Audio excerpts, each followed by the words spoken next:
Hi, and thank you for tuning into Chamber Chat TV. My name is Emma Brooks. I'm the Director of Member and Community Relations for the Greater Lowell Chamber of Commerce. My co-host is Jean Osborne from Lifelinks. I'm the Public Relations and Marketing Manager.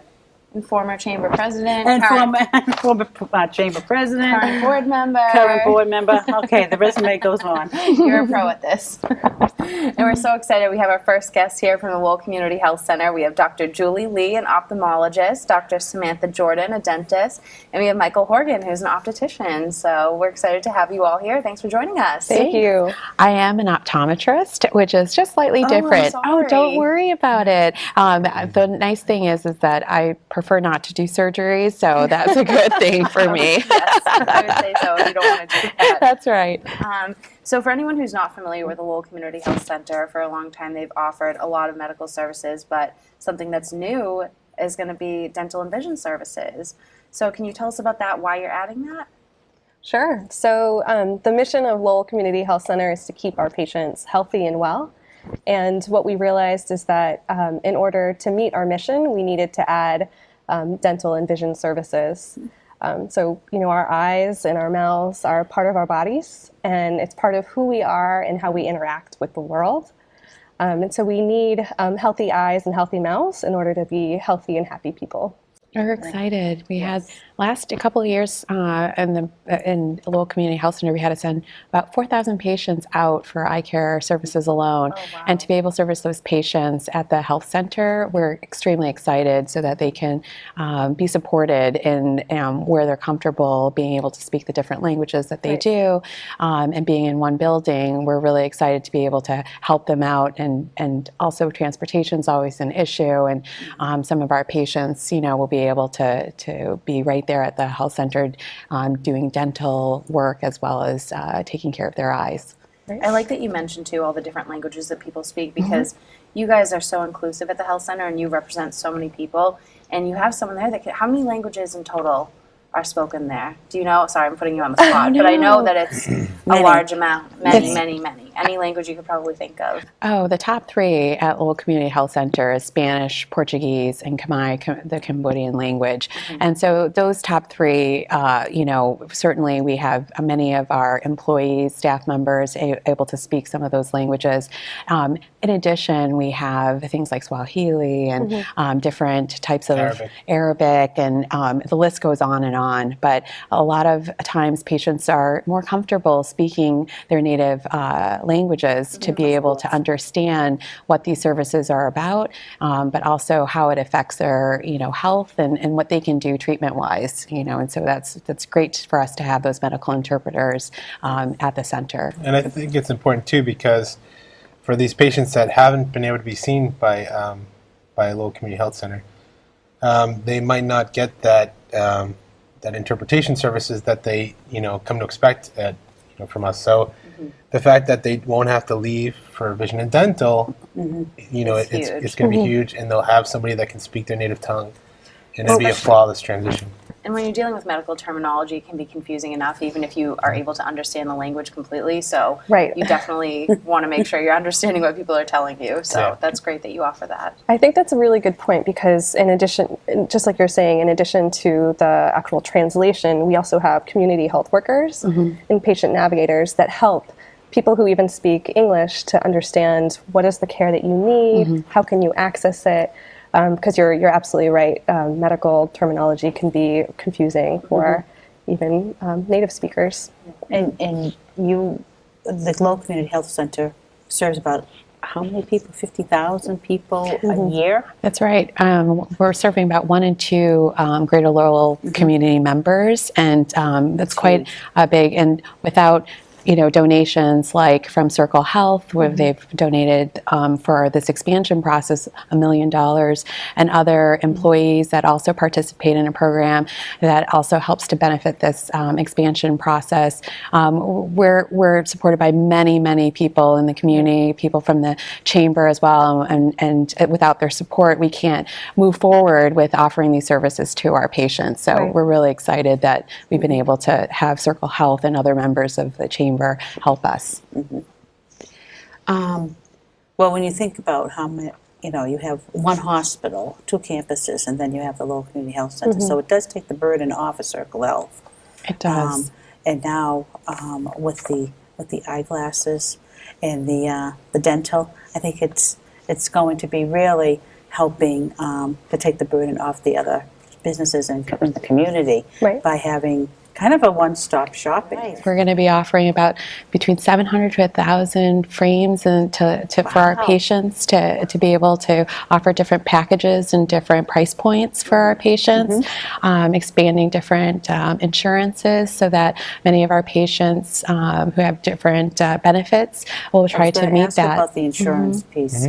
So that's very important too. Yeah, we hope to have several from when we launch, and then we'll add them throughout the year as we can get on them. Some can be more difficult depending on other providers in the area, but our goal is to really help as many Lowell residents in the surrounding communities as possible. Our soft open is March 5th, which we're really excited about. Again, we're doing a big construction project, and so a lot of layers and pieces go into that. And then as a community, we're hoping to invite the community to a grand opening April 24th from 8 to 9:30. We'll have a nice event for the community members to see all of these new services and the new expansion in the building itself if they have not been to Lowell Community Health Center before.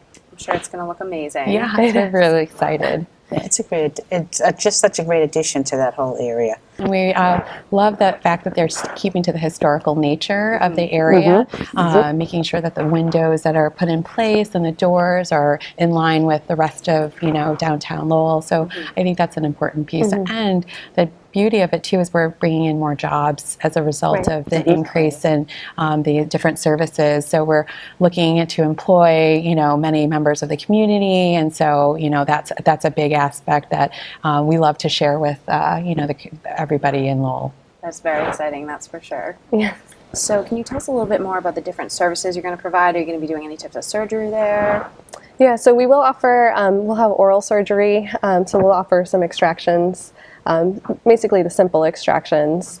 And mostly though what we're going to be focused on is preventive care and really patient-specific treatment plans. And really our goal is not just to treat the damage that's caused by dental disease, but to actually prevent and manage the dental disease. So we'll really be focused on preventive services like fluoride varnish, sealants, really talking with patients and working with them to be able to manage their oral health themselves. And we'll also offer just regular dental care too, so fillings, cleanings, simple root canal, simple crowns. And at the Eye Care Center, as we were talking about before, we won't be able to offer surgeries, initially, but we are looking to have some ophthalmology, ophthalmologists come in at some point, but the optometrists will be able to provide primary eye care for our patients. We'll have state-of-the-art technology which will allow us to see and photograph different conditions of the eyes, both in the front of the eyes. If, for example, if there's a different type of freckle in the front of the eye, we can follow that, as well as in the back of the eye too, and looking at different parts and layers of the retina in more detail, so we can provide that information to their primary care physicians or other specialists that they're seeing, and that would be the part that we are most interested in, is to be able to manage the patients from all different aspects of their body.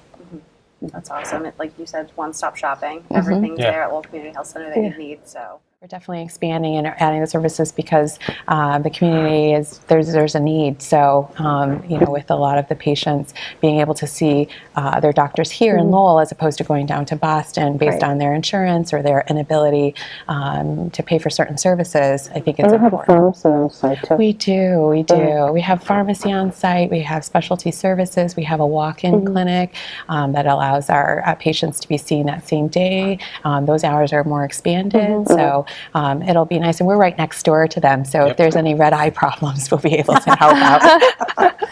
you offer so much, and believe it or not, we're almost out of time. It's gone by so fast because there's so many awesome things to talk about. But can you give everyone your contact information, let them know how they can reach out and make an appointment if they want to do that once you guys are open? Yeah, I mean, basically, just come down and see us. We're at 161 Jackson Street in here in Lowell, and or you can give us a call at the main line, which is 978-937-9700. Which we have multilingual call center specialists, so they'll be able to help a bulk of the people calling in. That's huge. That's amazing. And everyone is welcome at the health center. We're so happy to have you, and we want to have you back anytime you want to come. Love to Thank be you. back. Thank you. Awesome. And thank you for tuning in. We'll be back with our next guest on Chamber Chat TV. In the small town of Elmira, New York, a boy was born into an all-American family. The odds of him achieving his dream in the fashion industry? 1 in 23 million. The odds of having a child diagnosed with autism? 1 in 68. I am Tommy Hilfiger, and my family is affected by autism. Learn more at autismspeaks.org/signs. Hi, may I please have an application? Thank you.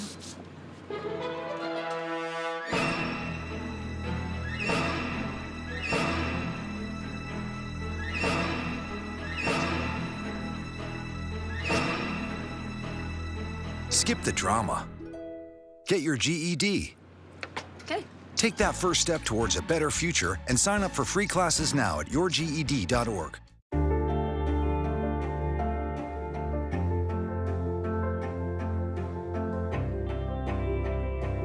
Body language can tell you all sorts of things. Like someone is having a stroke.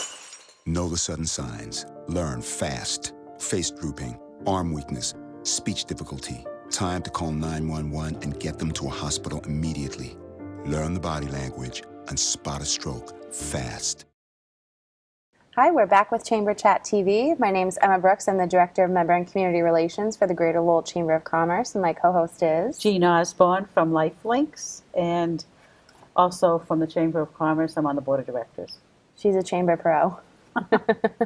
And our second guest today is Denise Herrera. She's the Vice President of Operations for Burton's Grill and Bar. Welcome. Thank you. Yeah, Very welcome. excited to be here today. We're excited to have you here. So tell us a little bit about Burton's and the concept and how you got started. I'm sure everyone's heard of Burton's because you guys are everywhere and you're delicious. Well, we so. try. We try to let everybody hear about us. So we started the concept in 2005, and we have always said that we want to go out and delight every guest one at a time. And we felt that by delighting every guest one at a time, we had to really start with quality ingredients, warm hospitality, and really over-the-top service and customization of the dining experience. So at Burton's, we have a scratch kitchen where we make everything in-house, from our soups to our desserts. We do buy our bread, but that's really the only thing that you would find. You make your dressing, you make we make literally our everything. we literally make everything. I have people that come and work for me, and they said, I didn't realize this was really a scratch kitchen. You make everything. So we make dressings out of mayonnaise and oil, and voila, we have a unique differentiation of what we are. So it's really important to us, our people, and how our people come into the business. We teach them the skills that they need, but really bringing their personality sets us apart from others. Definitely. Well, you can tell that it's a great restaurant because it's always crowded. Thank you. It's Thank you. always crowded. And I know I've been, and your martinis aren't bad either. No. Our beverage program is also very good. And Very good. always trying to have delicious drinks. It's in Westford, and then you have the other locations. We were just talking about that before we went on the air. The Westford one is where I'm familiar, but you do have other locations. Do you want to talk about? We do. We have 15 locations. So we started in Hingham, Massachusetts. So Hingham, North Andover, South Windsor, Connecticut, Peabody, Mass, and then Burlington, Nashua, New Hampshire, Westford, Shrewsbury. Then we also have them in Virginia. So we have Charlottesville, Virginia, Sterling, Virginia, Alexandria, Virginia. We have one in Charlotte, North Carolina, one in Mount Pleasant, South Carolina, Jeez, in Boca 12 years. Raton, Florida, and we are opening our newest location, which is Riverdale Park, Maryland, Wow, in 12 years. in 12 years. Wow, Yeah. that's amazing. So Yeah. impressive. Very impressive. Been a fun road, I'll tell you that. I didn't realize what was ahead of me when I started with Burton's Grill. I was 28 years old, and somebody offered me, because I was a first chef, a blank canvas, and I said, this is awesome. And I never really enjoyed food as I was growing up. I love my mother, but I just was a very picky eater. Went to college, and she told me, how are you going to go to school to be a chef? I said, I'll figure it out. And what I realized was that I liked good food. And when I started working for a different restaurant group, I learned all about quality ingredients. And at Burton's, we really spec quality ingredients because it sets you apart from everybody else. It's a real point of differentiation. As does the Scratch Kitchen, which, like you said, you can customize every aspect of your order if you wanted to. Yep. And I'm sure that must be really difficult on a kitchen, especially when it's busy. You know, it is. And I give my kitchen staff props all the time because, you know, we sit there and we still say ticket times are important too. You have to drive consistency and quality. But I look at it as personalization and customization coming together because even though you might order the same item with a house salad, you might not get tomatoes in it. You might want to have onions put in it. I mean, you talk to the server and the server says, if we have it, we can do it. So the customization has really set us apart as well. And that must be why you decided to go that route because It like you is, said, you know, it really is. It's a huge point of differentiation. And as we started to customize more, we've realized that it opens the door to a lot of dietary restrictions. Especially today. Preferences, huge. Yeah, we're a leader in the allergy dining segment. And I hate to say it, but we kind of fell into it because Kevin Herring, my partner, is celiac, but he would eat in our restaurant all the time. And I'm watching him eat and I said, are you worried about cross-contamination? He said, no, I watch you cook. You cook with a lot of whole ingredients and whole food, and it's always fresh, and I'm not worried. And I said, well, then we need to do this. I think we can really do something special with our allergy menu. And you're on the Allergy Eats top 10 allergy-friendly restaurants list. We are, and we continue to be recognized all through other different websites, you know, gluten-free dining websites out there, and the customers are so grateful and so appreciative. And not just that we offer gluten-free, but the amount of products that we offer gluten-free. I was mentioning, we made a decision about 4 years ago to change the way that we fried our food. So everything that we fry is all gluten-free now, okay? Because we just have to make sure that the way that we're breading it, it was too risky to have two different types of flour. Too risky. So we had to take the risk out. And what we realized was that it actually tasted better. It was crispier and crunchier, and it held that longer. And we said, wow, that's awesome. That this is even a better product. So we also made a decision to thicken all of our soups with gluten-free flour. So we're always going down that path thinking, how can I make this allergy friendly for a lot of different guests, but still for people that don't have to worry about allergies, still is delicious.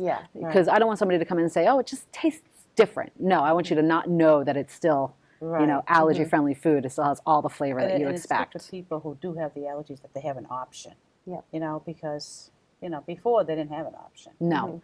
You know, at Burton's we like to say we have something for everybody, okay? Because if you're a vegetarian, you're on a paleo diet, you're gluten-free, and I want a big fat steak, well, we all can go to Burton's and find something that we're really going to enjoy. And we find that really important. And I am a vegetarian. So Oh, perfect!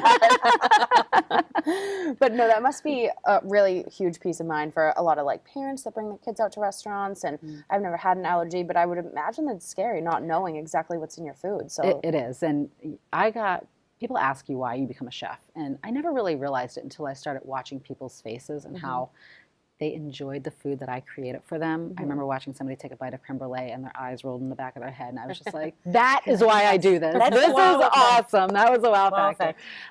But even more so for parents that say, my 8-year-old child has never eaten out in a restaurant. And this is the first place that I feel safe bringing them.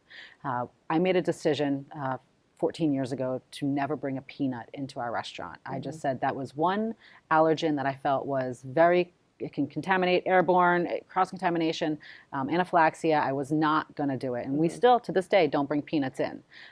We do have other allergens in the restaurant because all food can be an allergen to anybody at one point in time.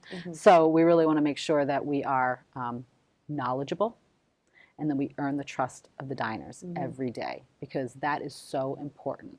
So do you still cook?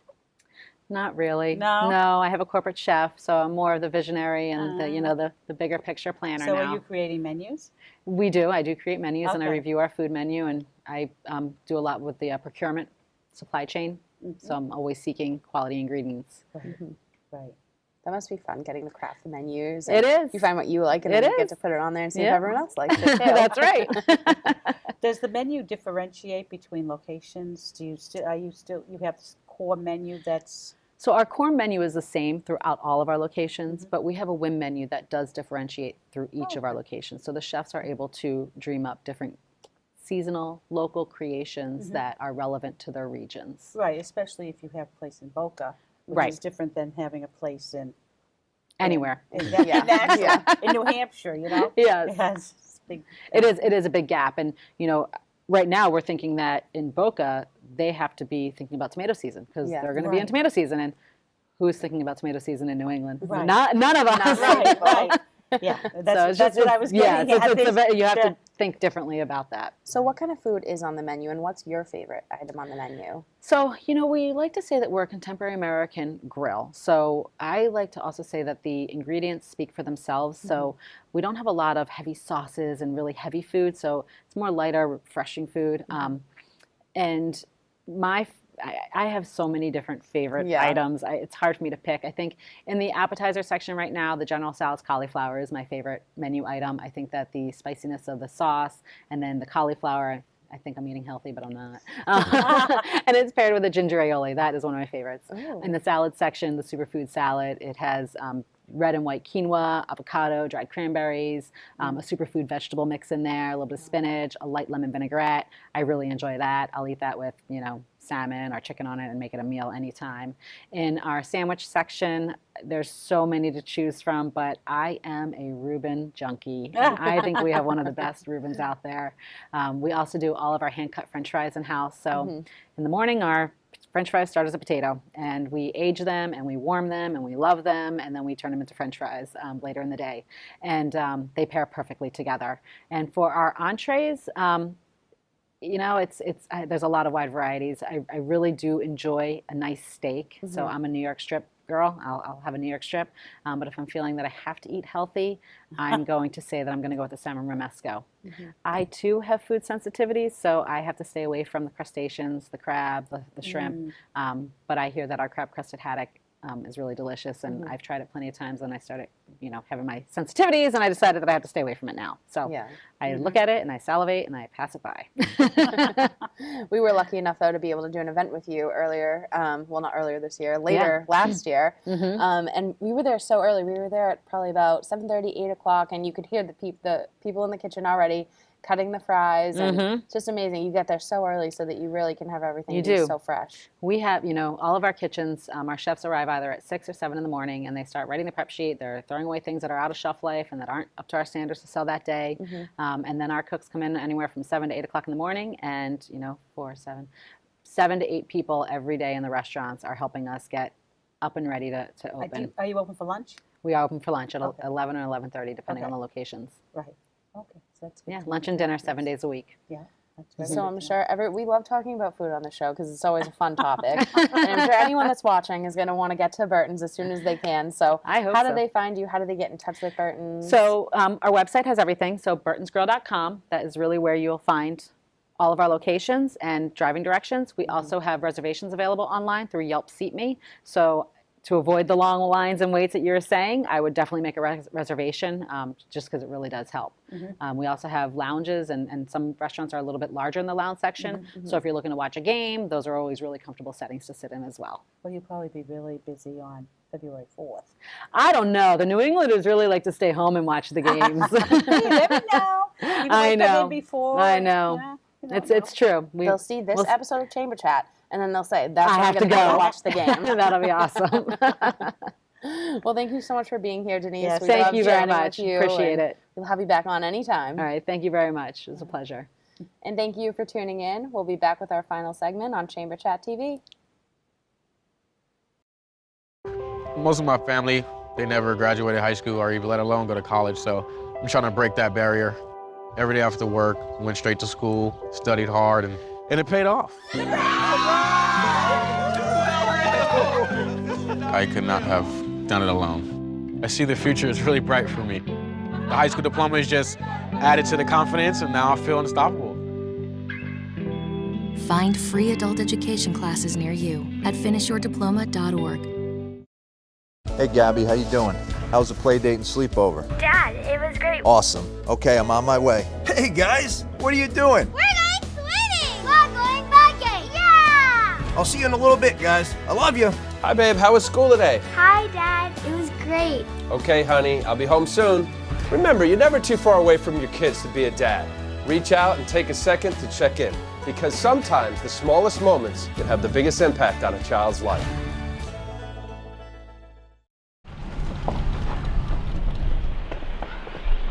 Got a quarter?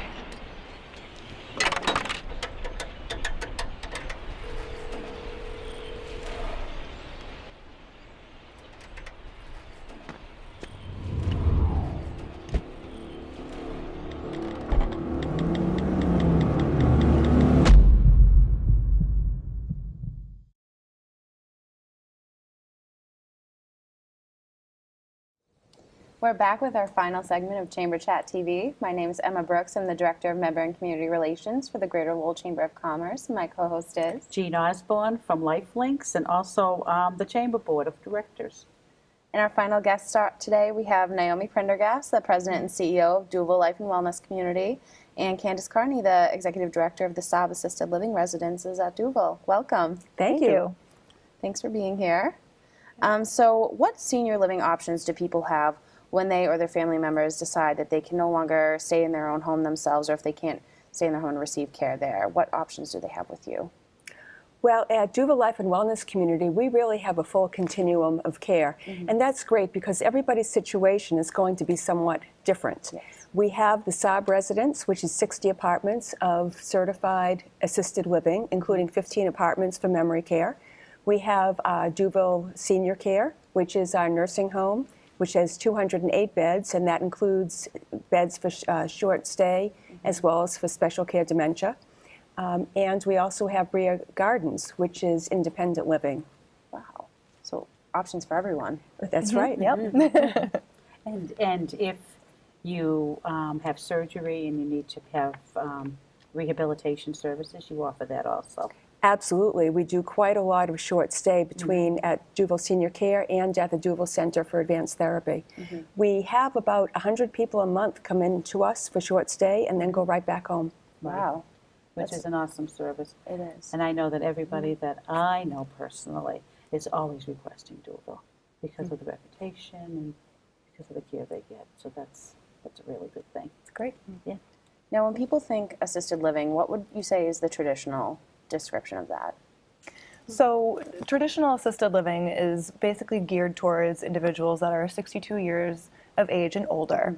And it's mostly for those people that need some extra care with activities of daily living, which might mean bathing, dressing, helping to walk or move about the building, things like that. If they're needing assistance with that, then they're a good candidate for a traditional assisted living setting.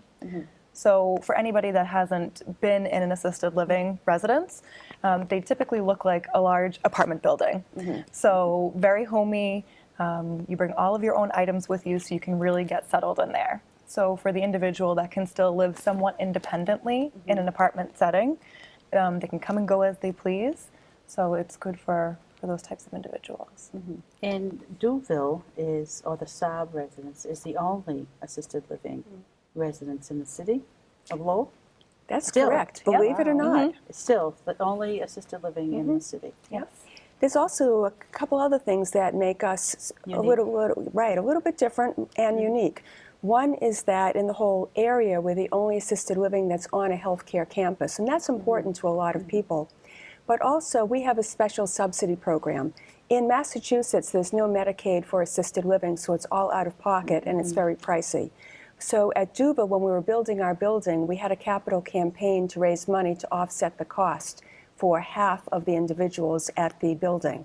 So for people of low income or moderate income, they can have exactly the same kind of an apartment as somebody who's paying market rate. Wow, that's amazing. And that's so valuable for so many people in the area, I'm sure.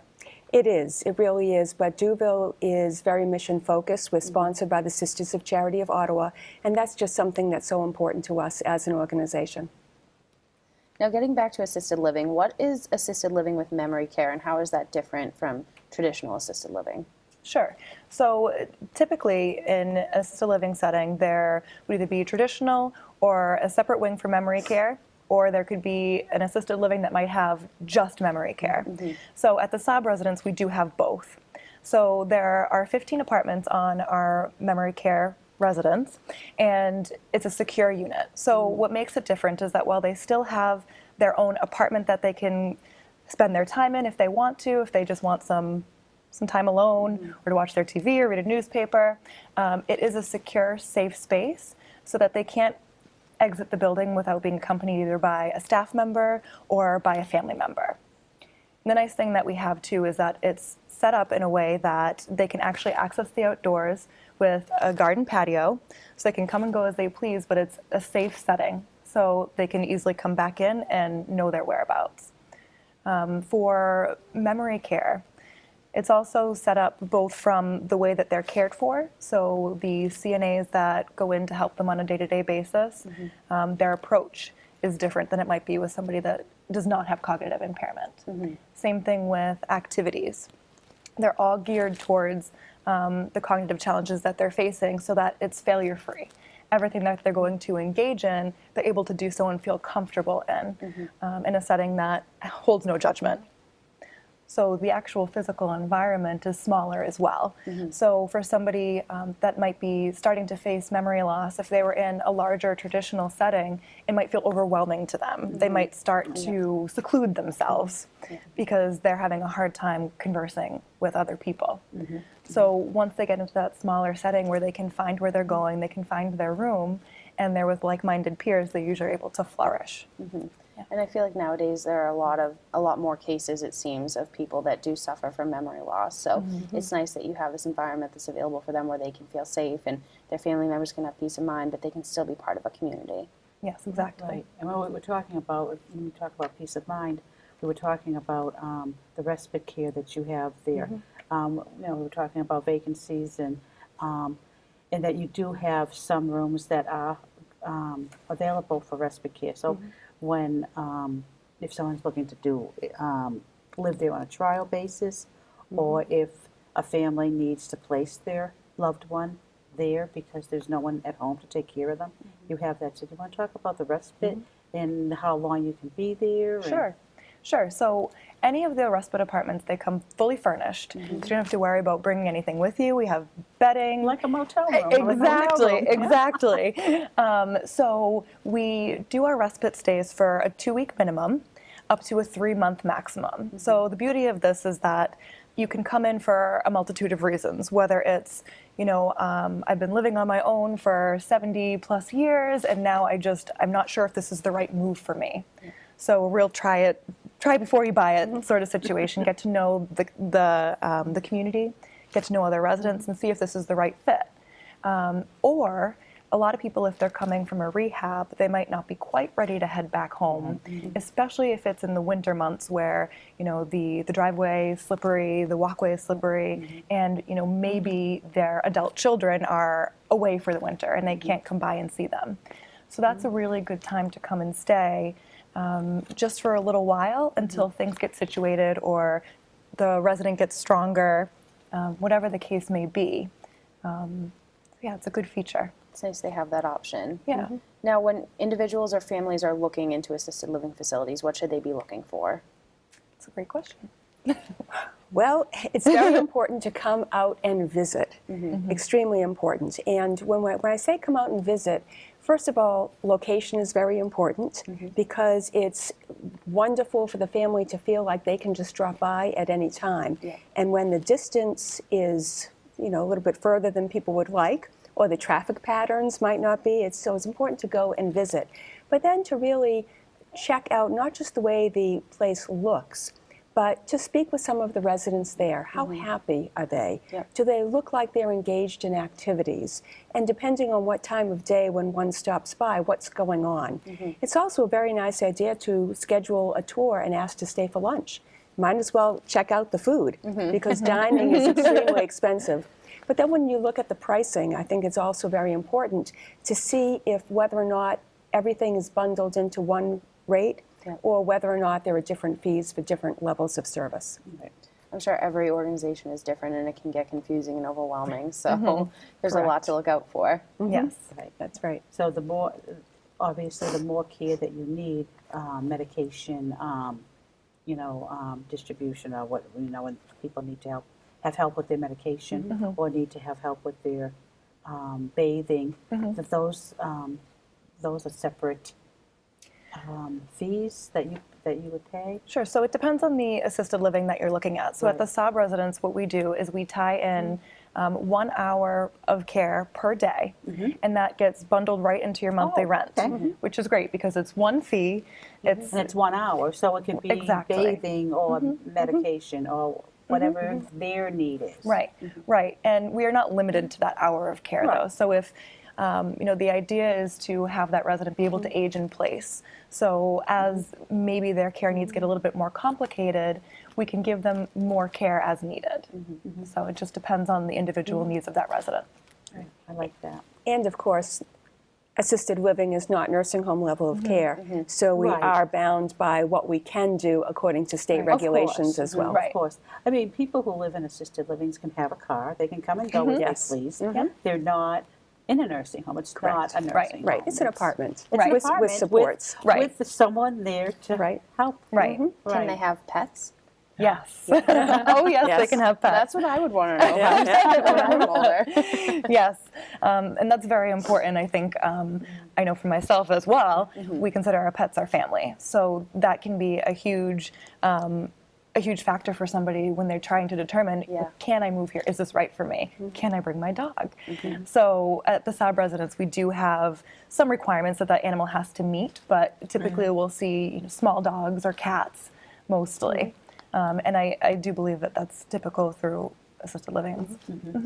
Believe it or not, we're almost out of time. It's gone by so fast. So for anyone who wants more information on the Saab residence or Douville in general, how can they get in touch with you, and what's the best way to reach you?